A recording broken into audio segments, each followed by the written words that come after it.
Ladies and gentlemen, boys and girls, I'm the Gnarly Gnome, and this is Drinking with the Gnome. On this week's episode, we take a dive into this, a product from MadTree Brewing Company. It's a Sway, which if you don't know Sway, it's their line of RTDs. They're canned cocktails. It's booze in a can with other flavors to mimic cocktails. Not to mimic, that's not even fair. They are cocktails. And that's, I think, what I love so much about these. We'll talk about it in the episode. I sat down with Brittany and with Sean from MadTree. We talked about not only what this product is, but why it exists, how they made it, who they made it with. We talked about the state of the beer industry. We talked about all kinds of stuff. Rather than me tell you what it is we're going to talk about, just go and listen to the episode. Go listen to it, and you can hear what we talk about. It's a good episode, and this stuff is also good, but I'll probably talk about that in the episode. I think I talk about that in the episode. Let's go. Go listen to it. Drinking with the Gnome.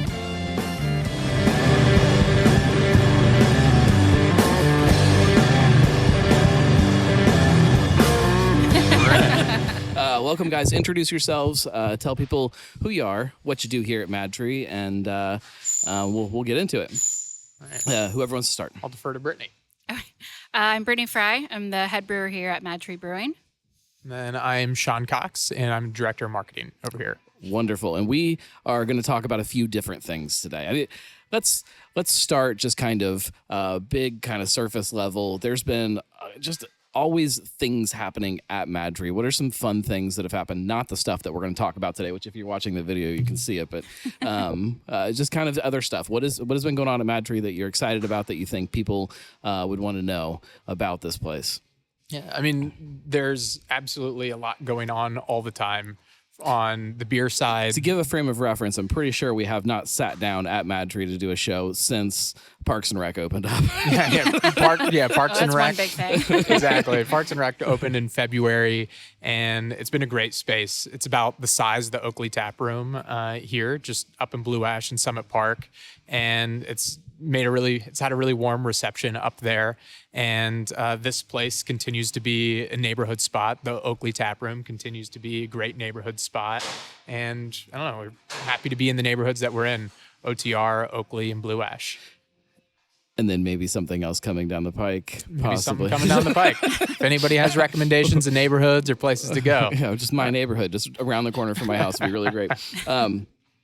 What I find so interesting about Parks and Rec, like, I know that one of the concerns about opening tap rooms is trying to figure out how to create a new space that brings new people into it without cannibalizing the people that already exist in one space. And I think that, and this is going to sound bad, I think some of that cannibalization happened with Oakley and Parks and Rec, but not in a bad way. Like, it almost like defines those spaces even more and gives, if you're, not that Oakley isn't family friendly, because it certainly is, but, Parks and Rec is way more of a family space, and this is starting to become more taproom focused. And I love that so much. Like, somehow Oakley has started to feel smaller and cozier to me after Parks and Rec, and maybe it's because I spend so much time in Parks and Rec. But no, it's totally true. And the Oakley Tap Room, we welcome families. People can come in.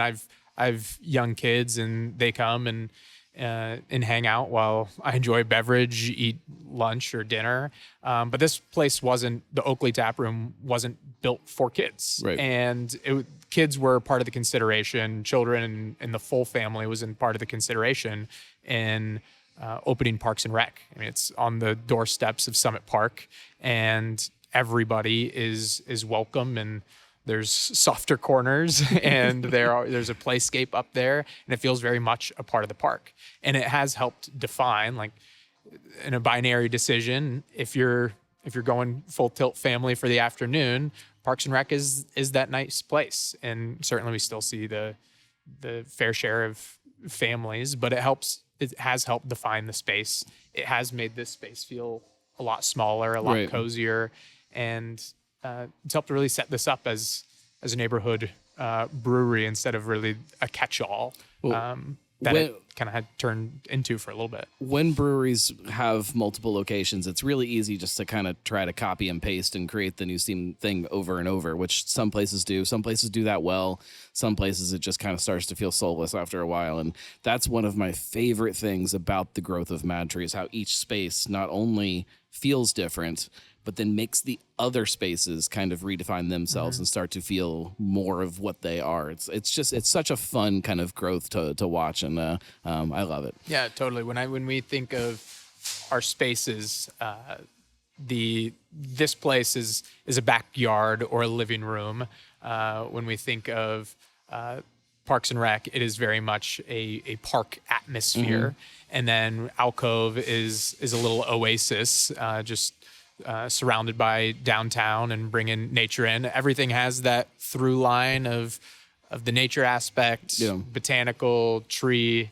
Then, of course, the biggest through line is beverages, is beer, is now great food, and spirits and Sway has come into that in a pretty major way. Well, that's a good transition into what we're here to talk about. Sway. So Sway debuted like 2022? 2022. Is that right? The spring. And it was, I think there were how many flavors? There were 2 flavors at first, but both fantastic. They were very kind of cocktail focused, but super easy drinking, like 4.5%, something like that, 5%, somewhere around there. Just super easy drinking, crushable, not seltzers, canned cocktails. And they were great, and they were a hit, and the line has continued to grow. There's variety packs every season now of those kind of core flavors that you love, but then also fun, creative things. This is a product that I didn't think I would ever see out of the Sway line, but that I am so ready for. When the label popped up on the TTB, I got so excited to see it, and it made me kind of rethink kind of the direction of what Sway can be and what this whole line can be. This is Raven's Riff. And I'll let you guys take it, kind of explain what this is, explain the collaboration, and kind of why this exists. Yeah. Do you wanna take it? Sure. So Raven's Riff is our new Sway product. It should be hitting the shelves in like 2 weeks' time. It is a collaboration with New Riff. We use their 4-year-old bourbon whiskey. It's an 8% highball with blood orange and maraschino cherry added to it. The collaboration kind of came in fruition. We have an limited time offer line in our Sway. It's made kind of for an R&D. Right. For us to learn things, expand our knowledge, but also just put some fun things out there. We have done tequila, we've done gin, we've done high ABV vodka. So we thought... Shout out to that Molly Wellman gin Sway, because that... That was my favorite one. Yeah. I'm anticipating that this is going to knock that off its pedestal. This one might be, it might come first place. Yeah. So we were like, screw it. Let's do something really fun. We love the people at New Riff, and we felt that this kind of a bourbon Sway, like in the fall time frame, would really speak to people. Our designer, Corey, had some really fun times with the artwork. It's probably one of my favorite cans that we've done so far. Definitely takes a step away from what Sway has always looked like and leans into the fall theme, and it's great. I'm going to open this up and I'm going to drink it because I need to know. So I also love the idea of leaning into the idea of it being a highball, and again, the cocktail side of it. Explain highballs and kind of what that cocktail is, so that people kind of understand that this is not just pure bourbon. So it was really fun working with New Riff throughout this entire process. So we went in thinking, okay, we'll try to do like an old fashioned-esque. We learned a lot from them. Oh, that's good. Oh, that's so good. The blood orange, like the bitterness, just like it balances so nicely with the sweet bourbon and cherry. Yeah, and what I've discovered through this process is, people's familiarity with the highball cocktail. It really isn't there. I mean, people are used to drinking short bourbon-based, whiskey-based cocktails, and a highball is carbonated. We make soda water, and you can expect a fizzy drink, and it definitely has the warming characteristics of bourbon, but the fizziness, the carbonation mellows it out. So it's warm, but it's cool enough for the afternoons, which is a time that people often enjoy highballs, like out in society. But it's also warm enough for the evenings that come with fall. It's like kind of the perfect thing. I think so many people expect a whiskey cocktail to be strong and, you know, like you said, small, and like it's like this man's drink. You know, you sit and you drink your whiskey, and like there's this whole other side to whiskey that if you let it kind of express itself in different ways, like it changes the perception of the spirit itself, which I think we probably need for bourbon right now, is people kind of understand that there are different ways that you can drink it. The highball is a really approachable way to try bourbon. I mean, it lets the spirit talk for itself. I mean, it is very bourbon forward, but it doesn't pack the punch that you might expect if you just dove way in. It also lets different flavors kind of shine in the spirit itself. Like there are things that I would taste in a bourbon if I put it in a highball that I'm not going to taste if I'm just drinking it, you know, neat in a little rocks glass, and vice versa. Of course, you know, there's different flavors you'll get that way.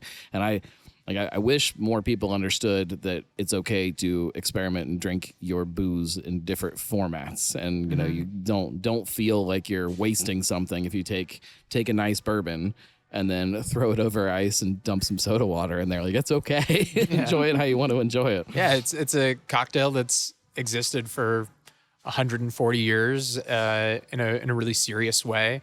It was, you know, really kind of like launched in the late 1800s and then had a resurgence during Prohibition and has kind of meandered through time. And this is an opportunity for people to try it. Just like beer, we hope to expose people to new types of beer, and through us learning through different styles that we bring into the tap room. And this is a way to bring spirits to people, just like what we hope to do with Sway. With our normal vodka-based Sway, this is an opportunity to do it with bourbon. And even with beer, like there were a lot of people for years that, you know, oh, I don't want a fruited beer, or I don't want this, or I don't want that. That's not beer. And like, you know, in the same way that like craft breweries have found ways to connect people with different types of beer. I'm like, look, just try this. Like, yeah, I know you don't like a fruited beer, but you gotta try the Soul Drifter. Like this you're gonna like this. And it's like, oh, okay, like that.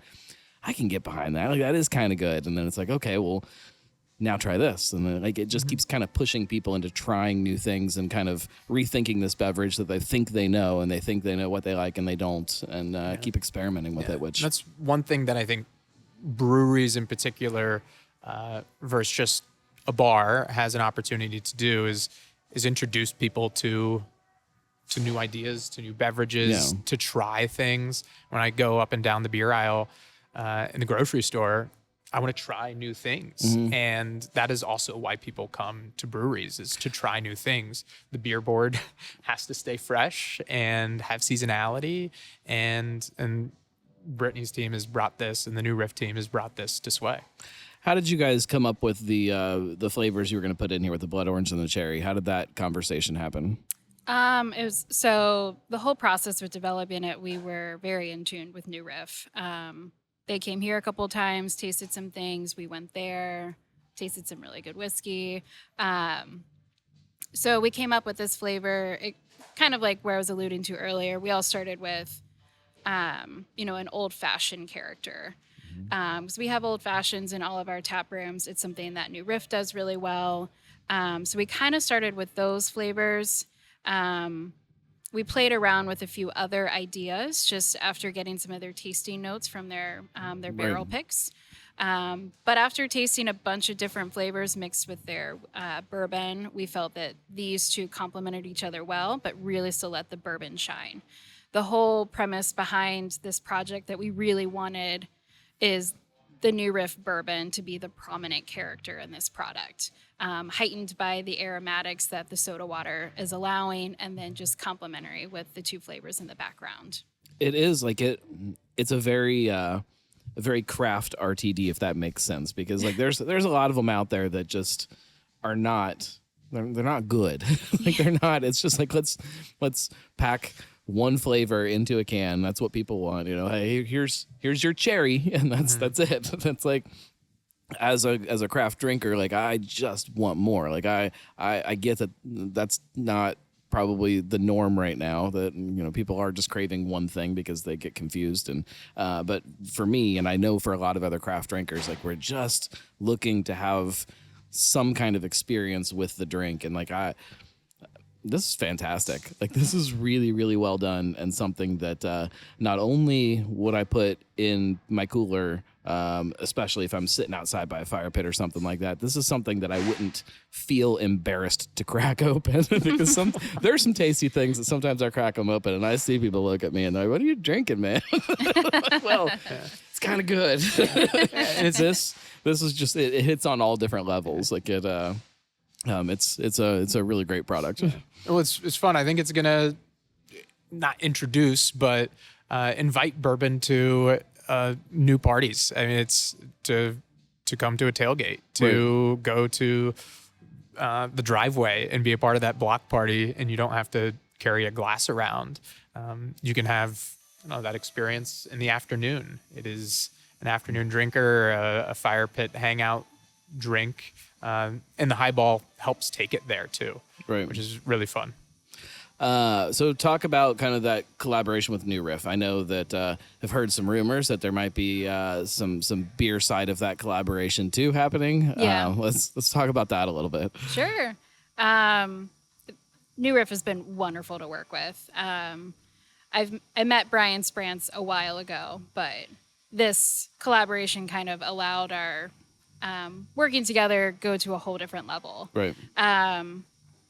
If people are not aware, he used to actually be a brewer at Sam Adams. And before that at Barrel House, Yes. for any of you old folks out there. He's been around, extremely knowledgeable, and we both felt that we wanted this collaboration to kind of continue on. Right. So usually when we receive our liquor for Sway, it comes like in a big tote. Big soulless tote. Yeah. So cool about this project is we actually rolled the barrels full of bourbon off the delivery truck that New Riff delivered. That was a really cool day in production, just seeing barrels just roll through. it's the magic that you expect it to be. Like when you think of like this process, like that's what everybody envisions in their head is like, you're bringing these barrels. They think it with a beer too. Like, oh, after it's done, you put it in a barrel and you start like, it's not really the way most of it happens. But. Yeah. So Brian and I felt that it was a great opportunity. Like once we got the bourbon out of the barrel, it was just freshly wet. It was waiting for liquid to be put back into it. So him and a couple of people of his team came a few weeks ago. We brewed an Axis Mundi together, and we put that in the barrels a day after we emptied them of the bourbon. That's awesome. So they're back there sitting right now, aging nicely, and the idea is the team will come here in a couple of months. We'll taste them, see how they're doing. And when they're ready to be pulled out, then we'll make some fun projects with New Riff as well. That's fantastic. I not only do I love seeing, fun stories like that, but when you connect local companies together, and like we've got this real gem of a distillery with New Riff that I don't know everybody appreciates how great this place is, and just the branding of it and the personality of it, and then the product itself too is so good. And so to be able to kind of connect them with local breweries and kind of continue that story, across different industries within one larger industry is tons of fun. It reminds me of craft beer. It reminds me of that spirit that I think most of us probably fell in love with, and got us into this. That's awesome. You guys have, I'm not gonna say leaned away from the barrel program, but it's definitely taken a backseat to what I'm going to call trying to keep up with all of the other beer that people are drinking. So it's exciting to see new products like that. Any other barrel stuff we should be aware of? Anything else tucked away? Then we do have one project tucked away that I don't think we're actually allowed. I don't know if we are. I don't know where we are exactly. I don't know. That's all right. People like hearing that there's something. Even if we can't say what it is. There was it was a very small project, but it was us and a couple other breweries Oh, okay. that came together. I don't think we've all put our heads together on when we want to announce that, Right. and put that on tap. But That's fantastic. I've tasted though. liquid; it's really good. What going back to the beer, that's where my mind always goes. Like, what are some other things right now that like have you excited about craft beer? Because craft beer is in a weird spot right now, and Yeah. it's there's a lot of debates on why that is, or what it means for the future, or what is actually happening. But right now, what has you excited? Look, I know MadTree Light, or as I'm calling it now, Legendary Light. When I know that is a big product for you guys. Are you excited about that, or is it just kind of filling this place in the portfolio? I know there's like two questions in there, but Yeah. that's where my mind's going right now. I'm personally excited for it. It really pushed all of our teams into some different spaces that, Right. I mean, when you think about craft beer, a light lager was a reason why a lot of us came to craft beer, because we were wanting something different than a macro lager. But now you're starting to see that category come into craft beer, but they're pretty much all better than macro. Like, Sure. there's some soul behind them. There's stories to tell. There's, nostalgic to it.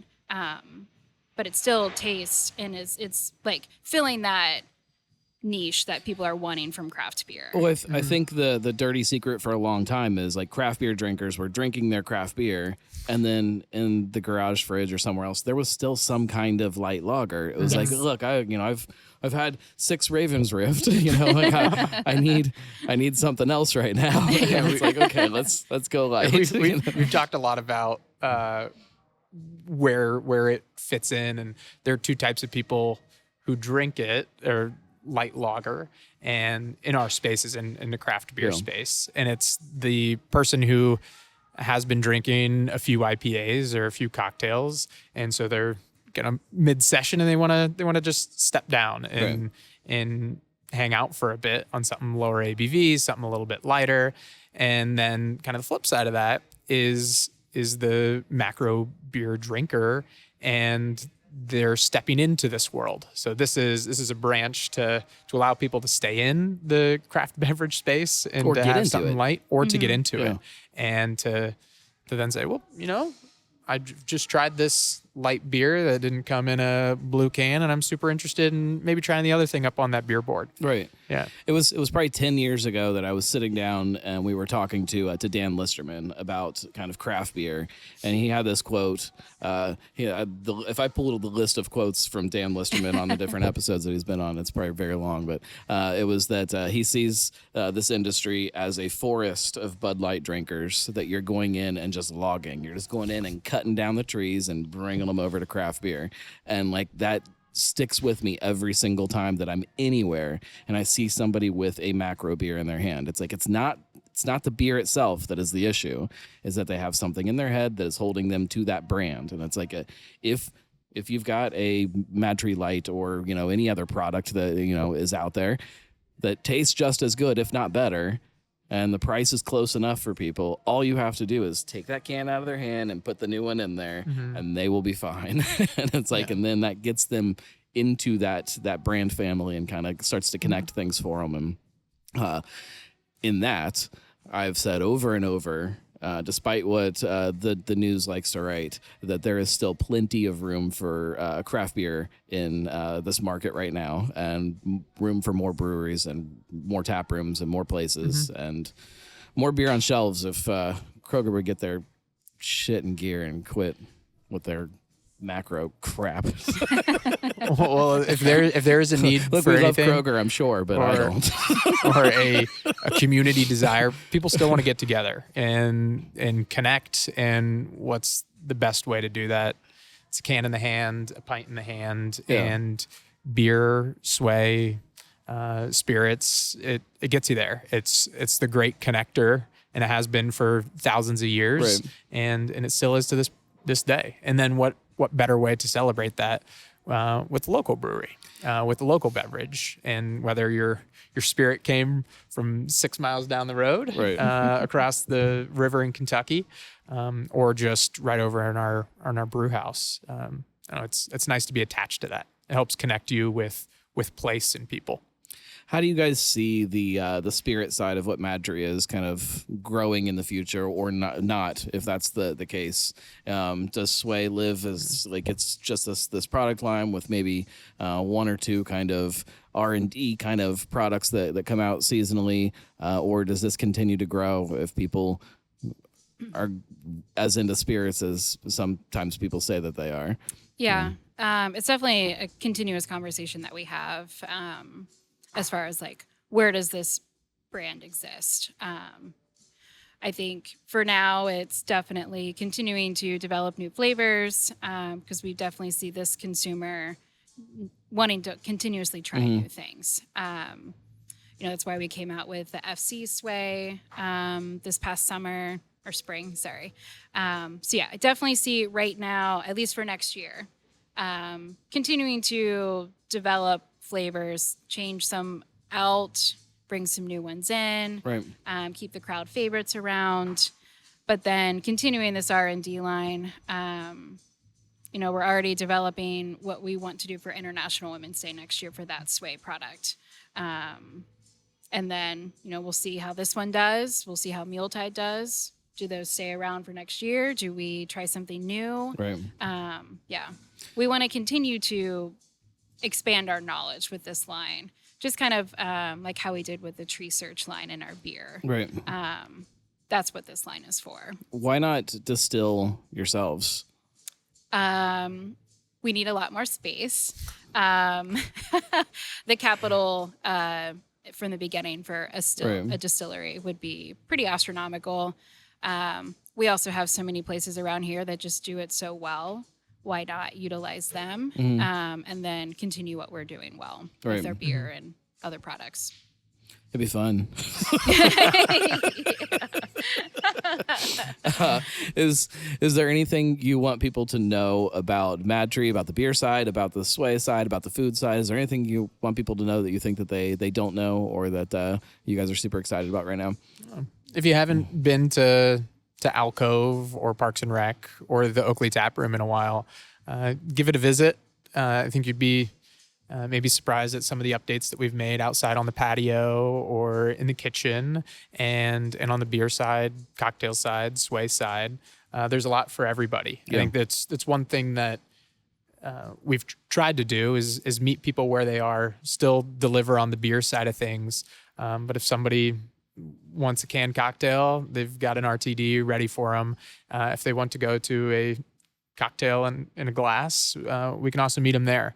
And then in all of our locations, we're much more than pizza. Right. So come try it. There's something for you here. Yeah, get the wings. The wings are so good. There we go. I know, fresh off a wing week. What I find so cool about especially products like Sway, not that I'm not a booze drinker, I am, but it's typically at home when I'm sitting and watching TV or sitting in the basement and doing something, that's when I'm drinking spirits. Whereas products like this start to change the situations where I find myself drinking them, but just because I'm so obsessed with craft beer. And I think that there are a lot of people that are in that same boat that they're diehard MadTree fans. It's I'm not going and drinking a cocktail at the bar, but then they see this, this product, like, oh, I could do that and still kind of be supporting the place that I like. It's fun to see it kind of connecting in different ways with people.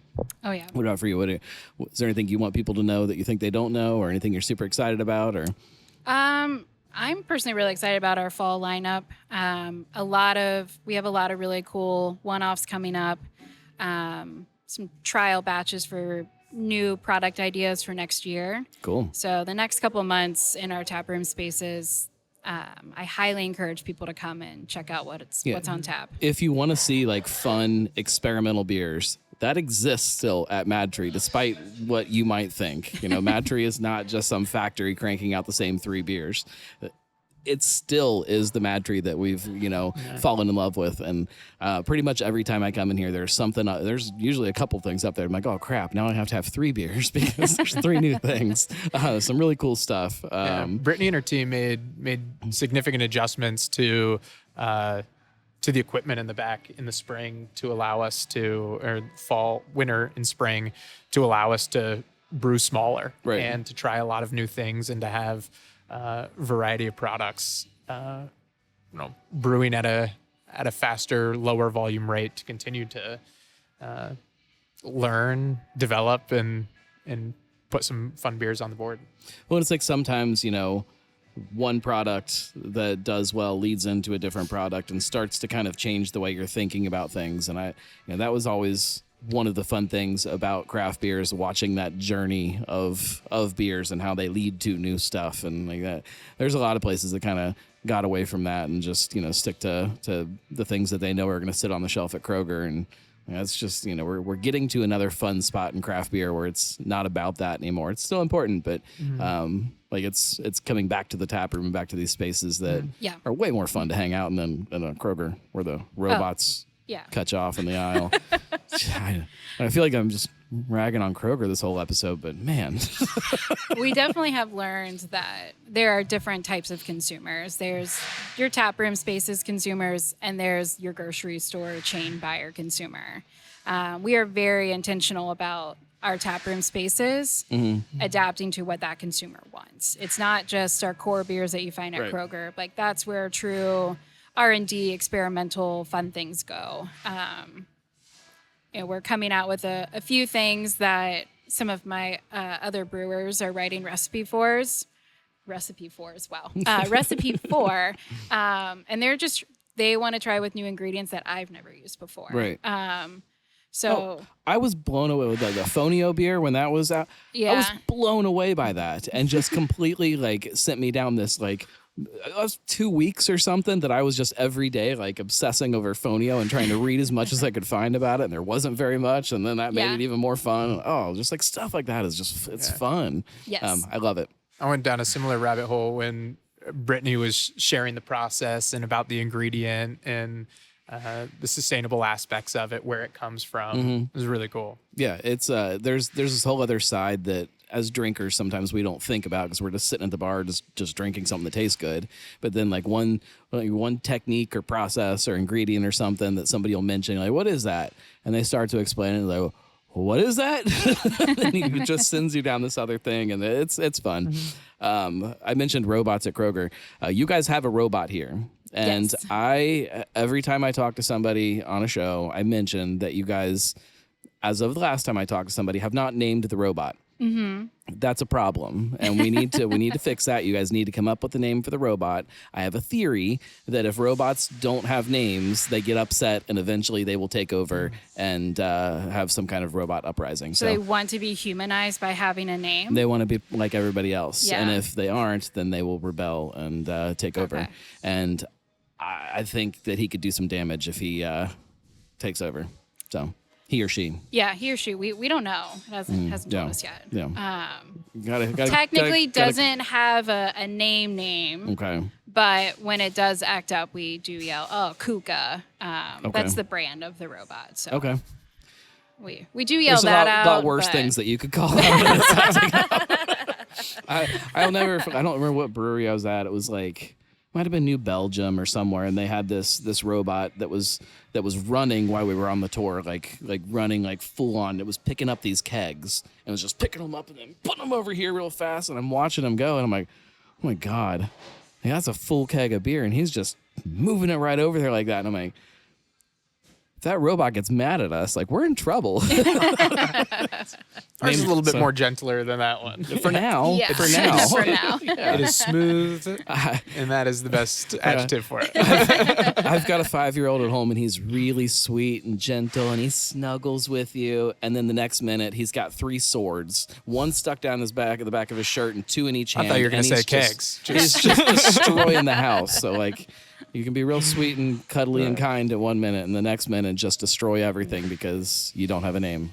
So got to fix that. Kuka will work if we. Yeah. If we your listeners we'll field suggestions from them. It's going to be robot face or something if we do that. Make robot face. Well, thank you guys very much for sitting down with me. If you guys have not had a Sway product, let this be the call to action for you to do that. In a couple weeks, or depending on when this posts, I'm going to try to get it posted this week, but it's going to be a busy week, so it might be next week. We'll see. Get out buy some Sway, try it in different situations. I encourage that. Sneak one on your walk to the park. I do that on a very regular basis, and so far nobody said anything. I think we're allowed to drink in public now, so do that, and drink them in your driveway, drink them while you're sitting and watching the Bengals, whatever it may be, and I think you'll be pleasantly surprised. And grab a beer too, because we still love beer. Yes. Cheers. Thank you guys. Thank you. Thank you.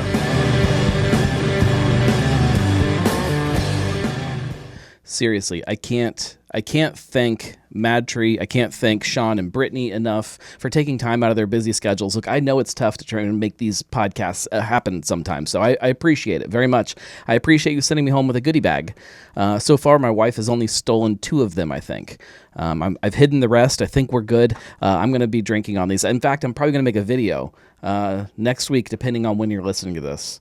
Just go to YouTube if you're listening to this in the future. I bet there's a video somewhere of me tasting this and telling you what it tastes like, because it is delicious. Thank you guys. If you haven't tried Sway lately, go try Sway. I know last time that I tried the one with gin, the Molly Wellman collaboration one, I said it was the best Sway that MadTree has made. This might be the new best Sway that MadTree has made. They just keep stepping their game up more and more and more every time they make one, and that makes me excited. I like being excited about things, and there's a lot to be excited about in the city, especially with a brewery like MadTree. If you haven't been for a while, go.